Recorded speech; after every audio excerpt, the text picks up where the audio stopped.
하나님께서 오늘도 저와 여러분을 주의 전으로 또 실시간 영상 예배의 자리로 우리를 불러주신 줄로 믿습니다. 오늘도 주님이 주시는 지혜와 능력으로 충만케 하시고 또 예배를 통해서 하나님 영광 받으시기를 주님의 이름으로 축원합니다. 오늘 제목은 인생 홍해를 만나려면, 이런 제목입니다. 따라합시다. 인생 홍해를 건너려면.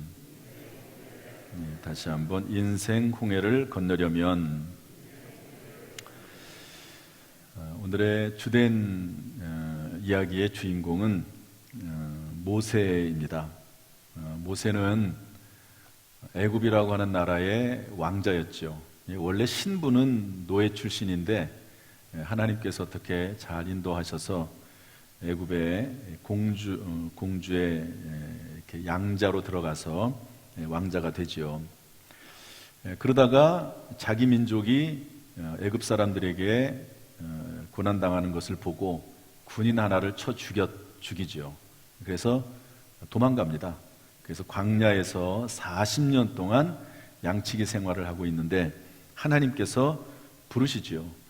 애굽으로 들어가서 수백 년 동안 노예 생활을 하고 있는 이스라엘 백성들을 구출해내라. 모세가 거절합니다. 하나님, 저는 말을 못합니다. 하나님, 보낼 만한 사람을 좀 보내주세요. 저는 하고 싶은 마음이 없습니다. 하나님께서 끊임없이 계속해서 설득합니다. 할 수 없이 하나님의 부르심을 따라서 애굽으로 돌아가게 되지요. 양치기로서 사용했던 그 지팡이에 하나님의 능력을 부여하셔서 그 지팡이를 사용해서 이스라엘 백성들을 이제 탈출해 내게 합니다. 10가지 재앙을 사용하지요. 그 피해 재앙, 개구리, 이, 파리, 전염병.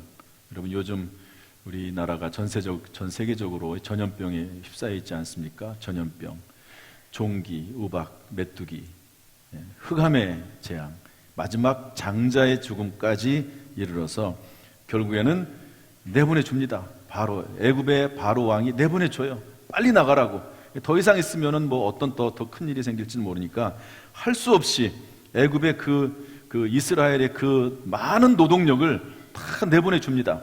20세 이상만 60만 명, 어린아이와 여자들까지 200만 명이나 되는 수많은 사람들을 다 내보내게 되는 것이죠. 그래서 이제 출애굽을 하게 되는데, 이 애굽에서 가나안 땅, 하나님께서 약속하신 젖과 꿀이 흐르는 이 가나안 땅으로 가는 길은 아무리 멀리 잡아야 40일이면 갑니다. 그런데 하나님께서 그 지름길로 행하게 하지 아니하시고 밑으로 뚝 떨어뜨려 가지고 홍해로 가게 하십니다. 홍해로. 하나님이 그렇게 인도하시는 겁니다. 하나님의 생각을 우리가 때때로 이해할 수는 없지만 그렇게 인도하세요. 그 소문을 애굽 왕 바로가 듣습니다. 여러분, 이 홍해 쪽으로 가는 것은 아주 위험한 일이거든요. 만약에 홍해 쪽으로 가고 있는데 뒤에서 군인들이 쳐들어오게 되면 그야말로 피할 길이 없습니다. 그런데 그 상황에 놓여 있게 됐지요. 진퇴양난입니다. 앞에는 홍해, 뒤에는 애굽의 군사들. 이러지도 못하고 저러지도 못하는 상황입니다. 그렇다고 해서 항복할 수는 없습니다. 다시 극심한 노역의 자리로 갈 수는 없고, 그리고 자유를 상실하는 그곳으로 돌아갈 수는 없습니다. 앞으로 전진하는 길밖에는 없는데 그 앞에는 뭐가 놓여 있죠? 홍해가 놓여 있습니다. 과연 홍해를 건너서 자유의 땅, 젖과 꿀이 흐르는 가나안 땅으로 갈 수 있는 방법은 무엇이 있을까? 우리 앞에 놓여 있는 인생의 홍해, 지금은 뭐 그야말로 홍해지만 지금 뭐 우리가 홍해를 건널 일이 있습니까? 그럴 일이 없죠. 그렇지만 홍해와 같은 다른 수많은 난관들이, 그리고 고난들이 우리에게 놓여 있을 수 있습니다. 항상은 아니지만 우리의 삶 가운데 그런 일이 없을 수는 없거든요. 그런 인생의 홍해를 건너는 비결이 무엇일까 하는 것을 좀 살펴보려고 합니다. 먼저 첫 번째로 하나님의 구원을 신뢰함으로 두려움을 극복해야 합니다. 우리 10절부터 13절까지 한번 쭉 읽어보겠습니다. 출애굽기 14장 10절부터 13절, 좀 길지만 한번 내용을 생각하면서 읽겠습니다. 시작. 바로가 가까이 올 때에 이스라엘 자손이 눈을 들어 본즉 애굽 사람들이 자기들 뒤에 이른지라. 이스라엘 자손이 심히 두려워하여 여호와께 부르짖고 그들이 또 모세에게 이르되 애굽에 매장지가 없어서 당신이 우리를 이끌어내어 이 광야에서 죽게 하느냐? 어찌하여 당신이 우리를 애굽에서 이끌어내어 우리에게 이같이 하느냐? 우리가 애굽에서 당신에게 이른 말이 이것이 아니냐? 이르기를 우리를 내버려 두라. 우리가 애굽 사람을 섬길 것이라 하지 아니하더냐? 애굽 사람을 섬기는 것이 광야에서 죽는 것보다 낫겠노라. 모세가 백성에게 이르되 너희는 두려워하지 말고 가만히 서서 여호와께서 오늘 너희를 위하여 행하시는 구원을 보라. 너희가 오늘 본 애굽 사람을 영원히 다시 보지 아니하리라. 모세는 앞에 홍해, 뒤에는 애굽 군대가 쫓아오는 상황 가운데서 백성들에게 무엇보다도 두려워하지 말라고 강력하게 외칩니다. 답시다. 두려워하지 말라. 여기 말씀 보니까요, 그런 상황이 되니까 백성들이 전부 모세를 원망합니다. 우리가 광야에서, 왜 이 광야에서 나와서 우리를 죽게 만드느냐? 우리가 애굽 사람을 섬기겠다고 그때 말하지 않았느냐? 이 말은 틀린 말이거든요. 이스라엘 백성들이 다 동의해서 왔습니다. 물론 이제 이런 말을 했던 사람들이 소수가 있기는 하지만 그러나 전부 동의해서 따라왔거든요.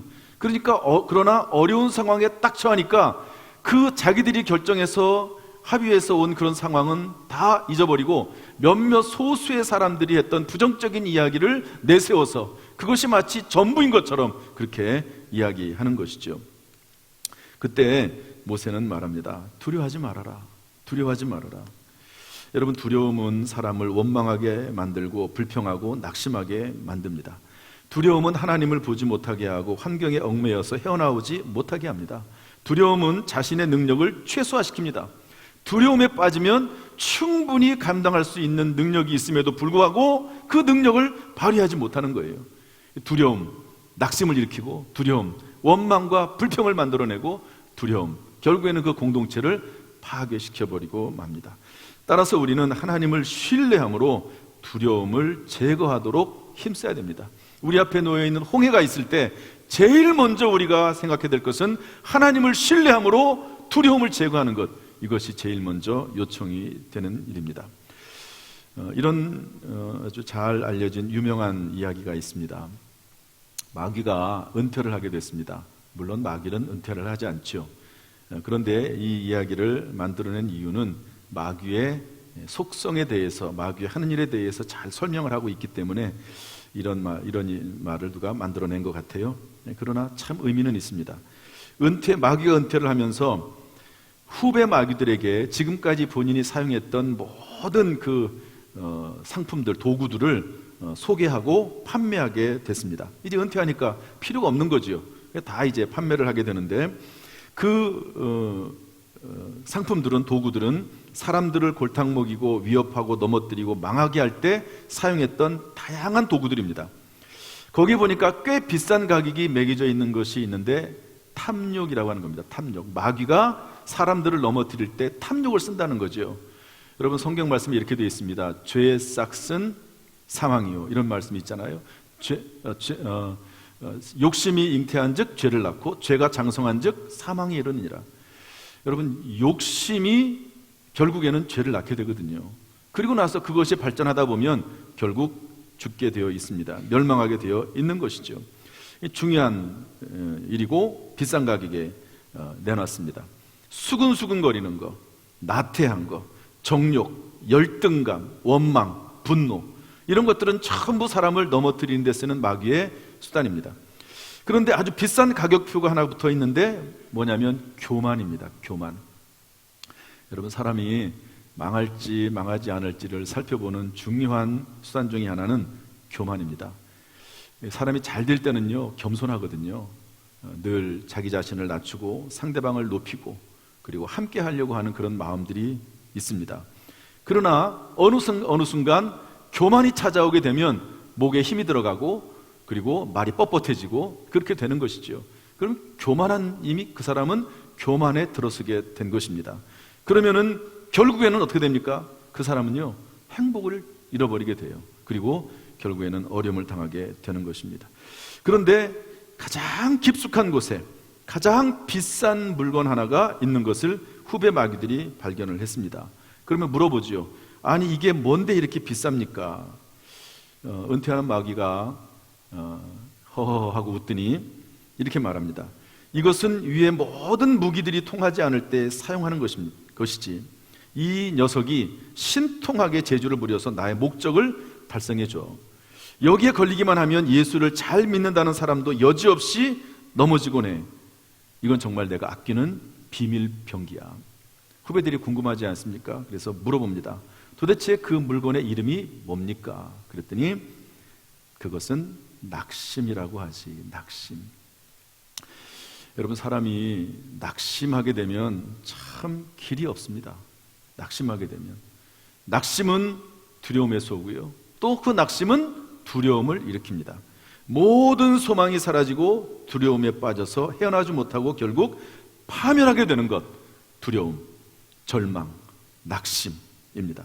이 무기를 사용해서 이 무기에 빠졌을 때 넘어지지 않은 사람은 한 명도 없다고 은퇴하는 마귀가 얘기했다고 하는 것이죠.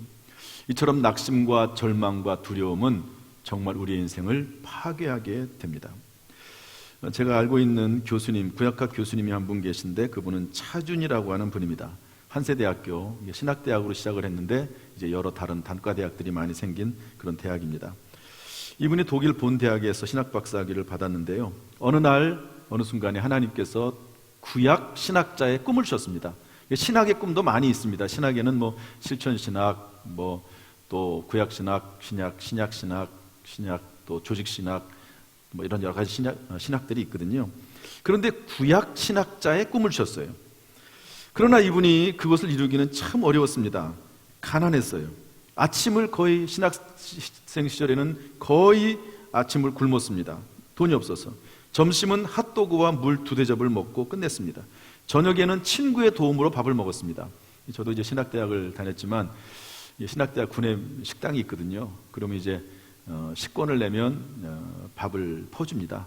그런데 이제 어떤 경우에 밥을 많이 달라고 그래요. 반찬도 많이 달라고 합니다. 그러면 밥을 퍼주는 분들이 많이 퍼줍니다. 이유를 알기 때문에. 왜냐하면 그걸 가지고 혼자 먹는 게 아니라 둘이 먹거든요. 밥을 식권을 못 사는 친구들, 신학생들을 위해서 밥을 알면서도 불구하고 많이 퍼줍니다. 그렇게 저녁을 때우고 책도 사보기 힘들 정도로 가난했습니다. 더구나 8살 때 교통사고를 당했습니다. 온갖 방법으로 치료를 했지만 그 당시에 의술에 한계가 있어서 오른쪽 다리를 절단했습니다. 수술한 다음에 의사가 말하기를 이 아이는 현저히 기억력이 떨어질 것입니다. 실제로 기억력이 많이 약화가 됐습니다. 그런데 구약학 교수의 그런 꿈을 줬다고 그랬잖아요. 그 구약을 공부하려면 여러분 공부를 많이 해야 됩니다. 구약 성경은 뭐로 되어 있습니까? 히브리어로 되어 있습니다. 히브리어는 이미 사용하지 않는 언어이기 때문에 다 암송해야 됩니다. 물론 뭐 일반 사용하는 언어도 마찬가지지만 또 기본적으로 신약성경 교수 학자는요, 신약성경을 공부해야 되는데 신약성경은 헬라어로 되어 있습니다. 그리고 이 구약성경과 신약성경을 합해가지고 나중에 성경을 번역하게 되는데 그것은 라틴어로 되어 있습니다. 기본적으로 학자들은 이런 언어들을 공부해야 됩니다.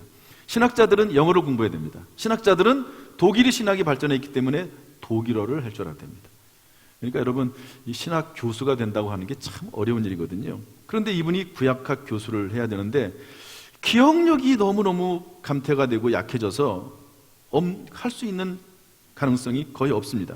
절망할 수밖에 없는 상황이죠. 하나님의 꿈은 있지만 그렇게 할 수가 없는 거예요.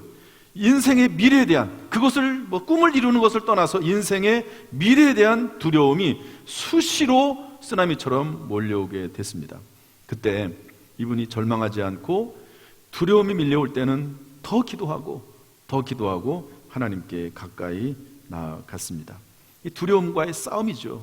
여러분, 우리의 삶은 염려, 근심, 걱정, 두려움, 절망, 낙심과의 싸움이라고 볼 수가 있습니다.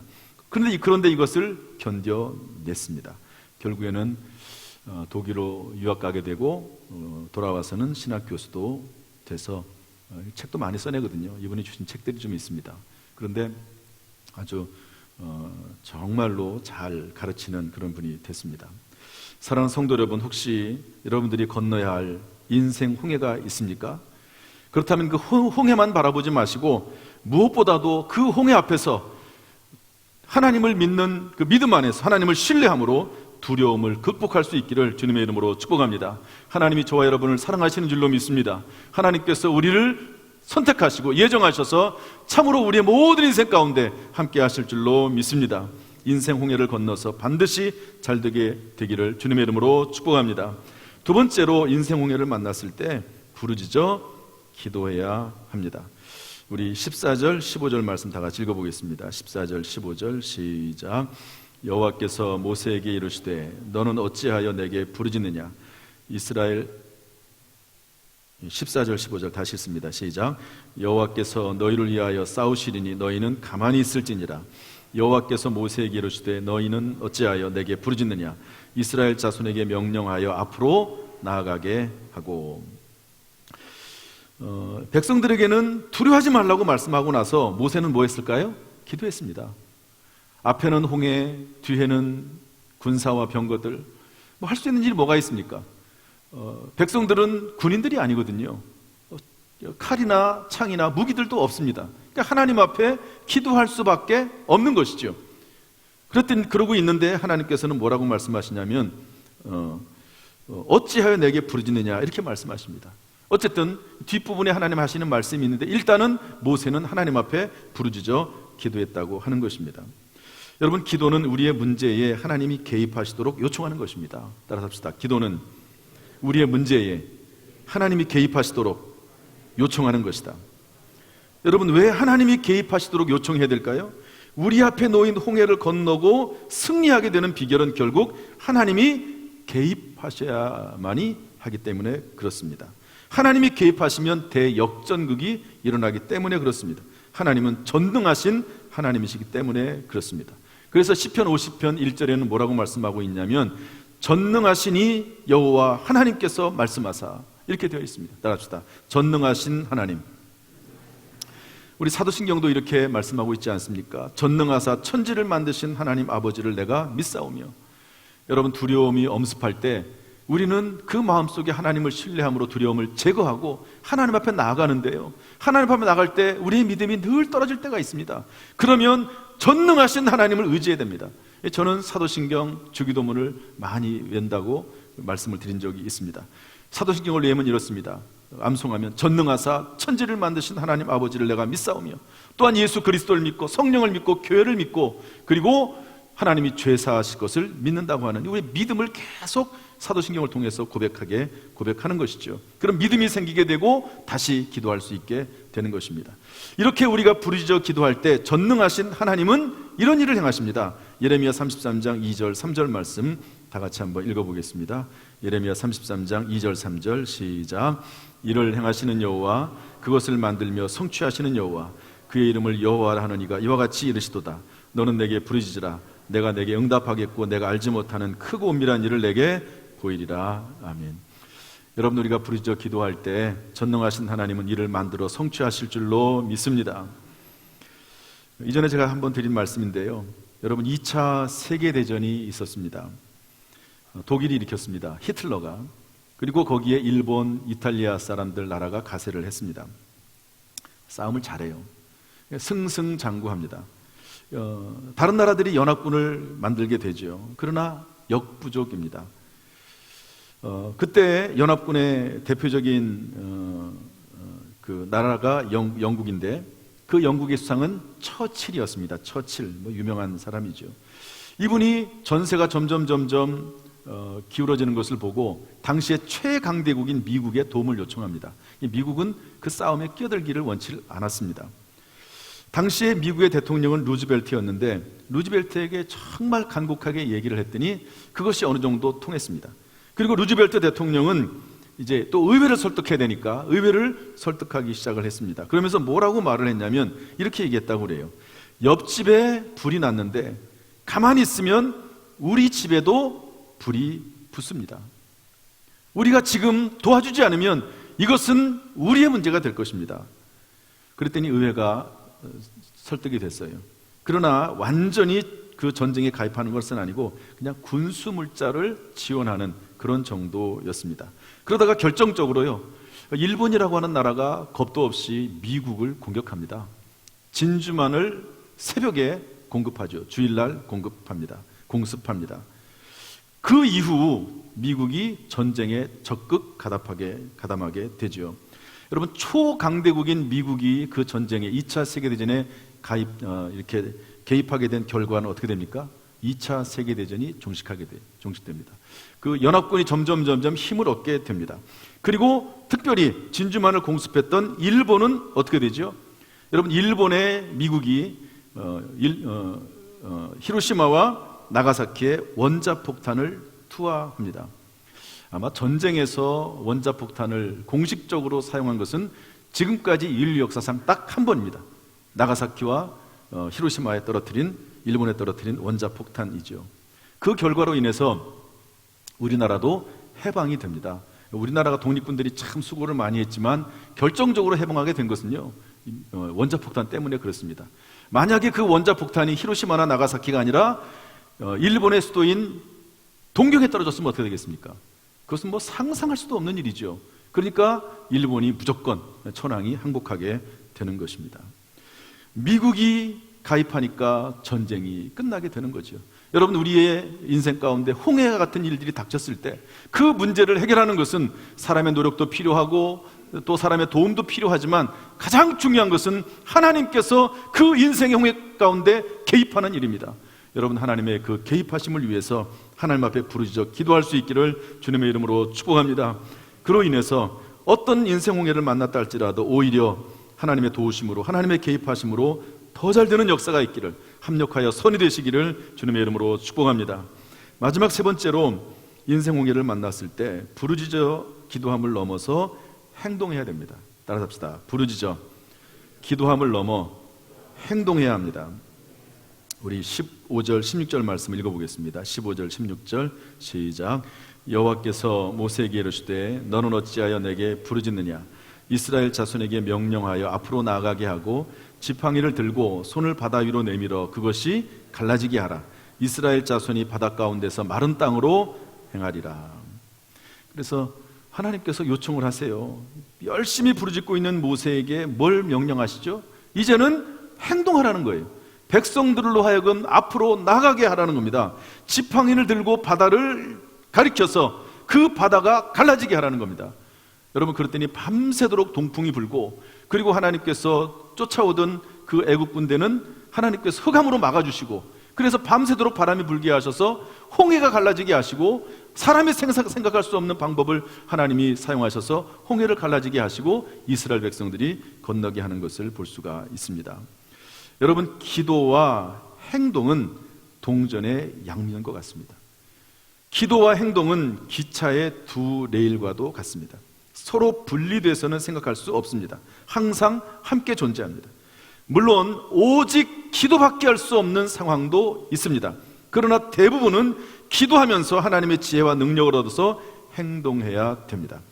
이렇게 기도와 행동을 반복하는 가운데 우리를 향한 하나님의 뜻과 구원이 성취되는 것이죠. 따라서 합시다. 기도와 행동을 반복한다.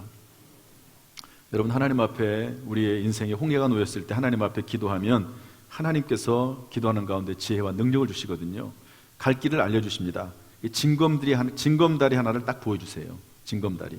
여러분, 징검다리가 건너가는 다리가 있지 않습니까?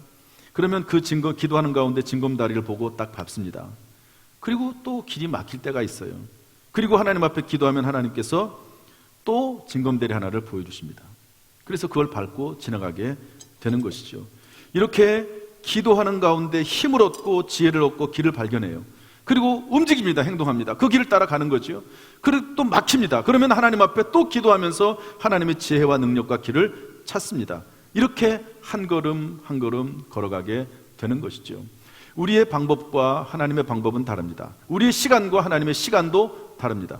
여러분, 이스라엘 백성들이 출애굽할 때 10가지 재앙을 왜 다 사용합니까? 그러지 말고 그냥 아예 처음부터 마지막 장자의 재앙을 곧바로 내려서 이스라엘 백성들이 빨리 나오게 하면 좋죠. 그런데 하나님은 그렇게 하지 않습니다. 10가지 재앙을 다 사용하십니다. 피로, 나일강물이 피로 변하는 재앙을 통해서, 어떤 때는 막 이가 온 나라에 이렇게 가득하게 하심으로, 이런 것들을 통해서 하나님께서 원하시는 것이 무엇이죠? 하나님이 전능하신 하나님이라는 것을 보여주시고, 이것을 통해서 모세의 지도력을 세워주시고, 그리고 애굽 왕 바로에게 하나님이 살아계심을 보여주는 것을 볼 수가 있습니다. 그리고 나서 마지막 10번째 재앙 때 이렇게 애굽을 탈출하게 하는 것을 볼 수가 있습니다. 부르짖어서 기도함을 넘어서 행동해야 될 때가 있는 것이죠. 여러분, 느헤미야가 성벽을 재건할 때가 있었습니다. 그런데 성벽을 재건하려고 하니까 주변 나라 사람들이 다 반대하는 거예요. 그리고 협박합니다. 그리고 느헤미야를 죽이겠다고 자객을 보내겠다고도 합니다. 이때 느헤미야가 어떻게 했습니까? 물론 기도했죠. 그런데 느헤미야 4장 9절 13절 말씀을 한번 읽어보겠습니다. 느헤미야 4장 9절 13절 다 같이 읽어보죠. 시작.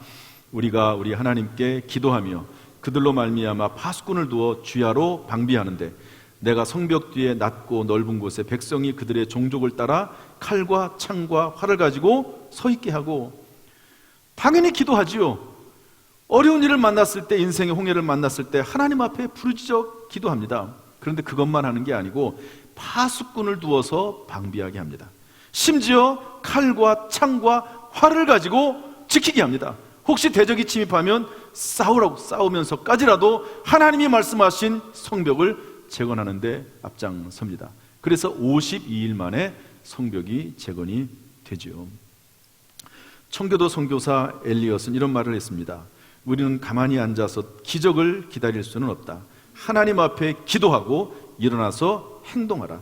기도하고 수고하고 믿음으로 나가면 무슨 일이든지 할 수가 있다.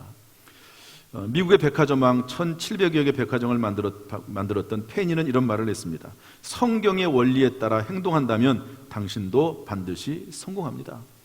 하나님의 말씀에 따라 기도하고 그 말씀 붙잡고 하나님 앞에 기도하고 또 하나님이 지혜와 능력을 주시면 그 말씀대로 행동하면 성공할 것이다. 3.1공고 발명 동아리 지도교사인 오정환 장로님은 많은 상을 받았는데요, 이제 특허를 내는 거죠. 그리고 그것을 상품화하기도 했습니다. 이분이 이런 말을 했습니다. 회의나 실험을 할 땐 꼭 기도로 시작하고 중간중간 어려움을 만날 때마다 기도로 풀어갔습니다. 끊임없이 연구하고 기도했으며 기도하고 연구했습니다. 따라서 합시다. 끊임없이 연구하며 기도하고 기도하며 연구했습니다. 기도할 때 하나님이 지혜를 주시면 하나님께서 무엇을 행해야 될지 알려주시고, 또 행하는 가운데 막히면 또 하나님 앞에 기도하는 가운데 지혜를 얻어서 하나하나 일을 처리해 나갔다 하는 것을 말씀해 주고 있습니다. 사랑하는 성도 여러분, 혹시 건너야 할 인생 홍해가 여러분 가운데 있습니까? 그렇다면 그 홍해만 바라보지 말고 하나님께서 우리를 사랑하시고 하나님이 전능하신 하나님이라는 사실을 깨닫고 여러분 두려움을 먼저 제거할 수 있기를 주님의 이름으로 축복합니다. 그리고 하나님 앞에 나아가서 하나님이 개입하시도록 부르짖어 기도할 수 있기를 바랍니다. 그리고 또한 하나님이 감동과 지혜를 주시면 한 걸음 한 걸음 전진해 나갈 수 있기를 주님의 이름으로 축원합니다. 그래서 인생 홍해를 만났다 할지라도 모든 일이 합력하여 선이 되고, 할렐루야, 오히려 더 잘 되고 크게 잘 되는 역사가 있기를 주 예수 그리스도의 이름으로 축원합니다. 할렐루야.